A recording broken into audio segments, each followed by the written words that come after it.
Imagine if your face was in the middle of your chest. That was the case with this ancient monster, the Blemmyes. The Blemmyes, sometimes called the Blemmyes, are considered a sort of race of humanoid creatures that basically have no head, and their face protrudes out of their chests.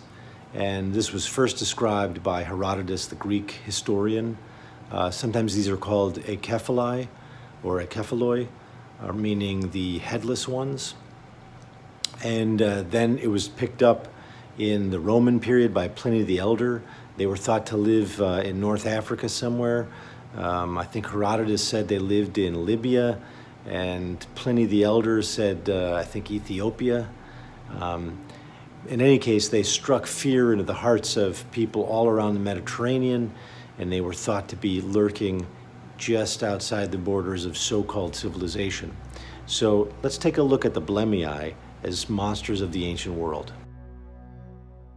The first version I tried here was this one, a sketch. I was trying to get that look of a Da Vinci notebook, and I love the way Da Vinci sort of tries different things. And here I'm looking at the anatomy of the Blemmyes, thinking about what would it be like if your face came out of your chest. So I'm drawing a face in the chest cavity among the rib cage and trying to make it look creepy.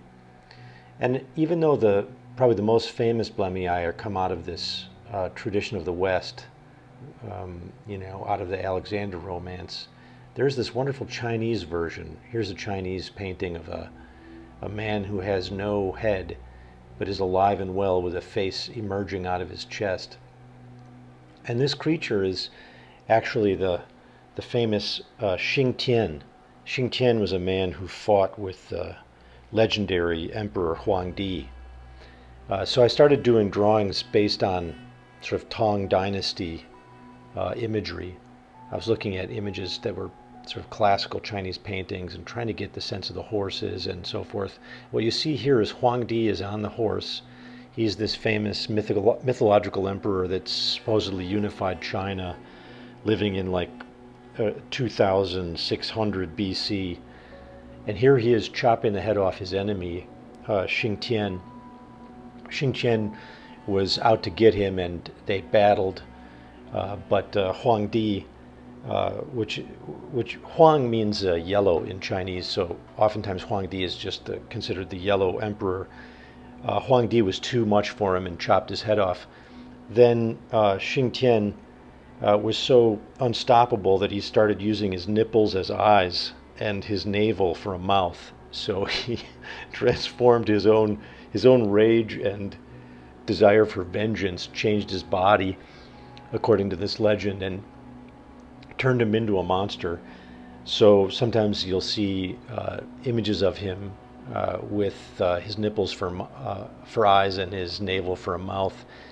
And here I'm just trying to create an image that looks like a traditional Chinese painting. And once I get the colors on there, I'm using the yellow for Huangdi just as a backdrop and sort of the red for his cloak. But I'm trying to sort of age this, and so I add this wonderful matte medium to a kind of a gold brown tan colored paint. And then I'm going to roll this over the top and try to get that kind of weathered look of a traditional scroll painting. And it turns out to be very effective. And I love the way it looks. And you can basically use acrylic underneath, which I have here. I basically laid in these acrylic washes. Now I'm going to go over with this matte medium, and then I'm going to come over the top again with some colored pencil. It creates a wonderful effect. And as I've mentioned in other videos, this is a risky maneuver, because if you go in too heavy, you basically ruin your drawing underneath. But as you can see here, the drawing is just emerging out of it in just the way I was hoping. It has this patina of age on it, and then I'm just dabbing out some of the fresh paint before it dries very quickly, and it gives you just a punchier sense of presence with some of the images that I want here. So I'm very pleased with how this version here, you have Shingtian holding his own head, running away after Huangdi has cut it off. But then I thought, there's another tradition in China of just the ink painting, the sort of bamboo brush ink painting, monochromatic, and I love those paintings as well. It's very typical in traditional Chinese painting. It's very strong in the Buddhist Zen tradition, but you see the wonderful images that are, they can be landscapes or they can be Zen subjects. So I tried to do this here in the second image by creating a kind of Buddha-like version of Shington. And he's sitting meditating with rage because he has his axe with him. And here you see I'm doing a wet-on-wet ink painting with a traditional bamboo brush. And it gives some of those qualities that you frequently see in Chinese and Japanese painting, really giving a kind of spiritual quality to the line and to the shading, because you let the water sort of dictate the direction and you play with it to get these wonderful washes. Everything's kind of subtle and suggested in this tradition. It's not the sort of strong, explicit tradition that you find in the colored version above. But once I got him sort of sketched out here in pencil, I started to create ink washes using the bamboo brush. And I like this image because it, even though it shows him in a kind of Buddhist pose, Shingtian was in many ways a symbol of perseverance, because he kept coming after Huangdi, even with his weird face coming out of his chest. But he's also a slavery. He's in slavery to rage and ambition and the desire for revenge. So he's sort of an anti-Buddha because he can't let go of his desire for revenge. So he's been turned into a monster by his own craving. And so even though he's I'm sort of trying to capture him in a traditional Buddhist pose, we should sort of see him as a tragic figure.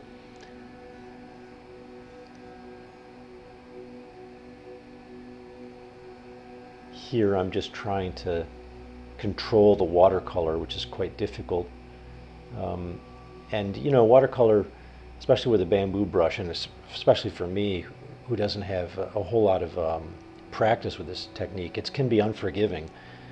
All right, here you see I've gone over it with a brush pen and inked the bottom drawing just to bring out the definition of the figure. And now I'm stripping away this masking tape that was here just to kind of save and create this clean line and division between the two images.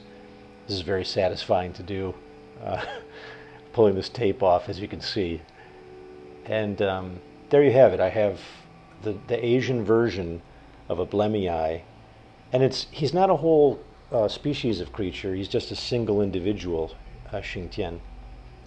And I looked at it and I thought, what's missing from this is I need some kind of traditional Chinese writing, or a kind of a block stamp that shows, what the subject is or who owns the piece. Many of you, who have seen Chinese art will see that the owner will have a stamp and they'll dip it in ink, either black or red, and they'll stamp the painting on the side, and that gives, many of these traditional paintings have many, many stamps, so you know the lineage of it, who owned it. So I got this piece of rubber and I created a kind of some characters, and I started to carve it out. I thought, I'm just going to create my own faux version of a stamp. And on the top I used my initials, SA, for Stephen Asma, and this is not the way to carve a block like this, because if I slip I'm going to stab myself in the hand. But I like to live dangerously. so don't do it like this, please, at home. In any case, I 我可以说一点点中文. I can speak some Chinese and understand it, but I can't really read the Hanzi very well, the characters. So I kind of created my own Chinese Hanzi language here and symbols just to give it the aesthetic look. And then here you see me stamping the image. And sometimes you get a nice clean, and sometimes you get a kind of a broken up, distorted print. So that's my notion of the Eastern. And now let's return to the Western Blemmyes. And here's a wonderful image that comes from the 1590s. Sir Walter Raleigh was sent to explore the New World, and he claimed to have spotted the Blemmyes as he thought they were a Native American tribe, actually, in Venezuela and Guyana, called the Iwaipanoma. And so this is an etching done from Sir Walter Raleigh's explorations, and obviously they were embellishing something they saw or legends that they heard. But it goes to show you how long-lasting the Blemmyes, mythology was. So I decided, after thinking about it, that I would try to do a version of the Blemmyes that showed not their humanity, because they're not humans, but showed their dignity. And so I had them I decided to draw them as warriors, sort of addressing the eye of the viewer, instead of sort of running away as a uncivilized, monstrous creature. And so I did the drawing, and here you see me laying in these acrylic washes. I mean, at this point, it looks awful to me. It looks like a Saturday morning cartoon, which is not the look I'm going for. But as many of you know who are creative, oftentimes to get to where you want to go, there are many steps in the process that look really unbearable. Here it's getting better. I'm coming in now with colored pencil, but I'm going to use that technique again to try to create a darker, a murkier kind of imagery. I always like my stuff to look a little mysterious, and so I'm going to come over it again with a roller.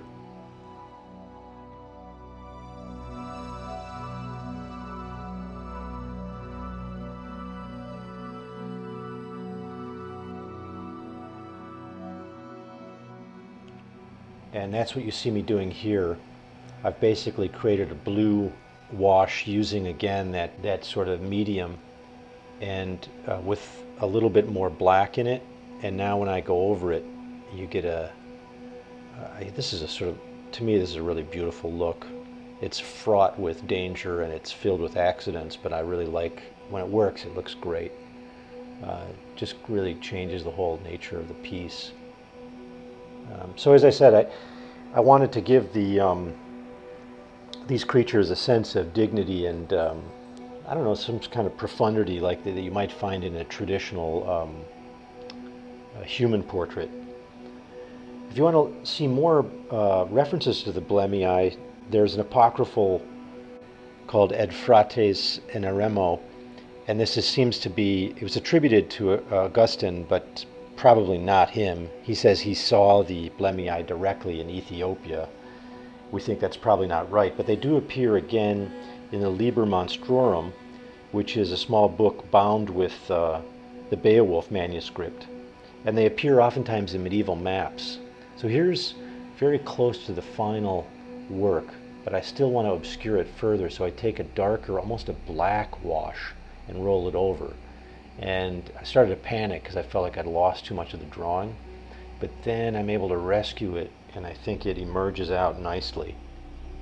And that's the very final image, is something I'm fairly pleased with. This is it here. So the Blemmyes, maybe a monster you weren't familiar with before, but they're very popular in the ancient world, in the medieval, and all the way up into Shakespeare's time. Shakespeare refers to the Blemmyes in Othello. If you want to learn more, check out my book on monsters by Oxford University Press. And as always, hit the subscribe button and the notification bell, and come back for more of Monsterology. Thanks.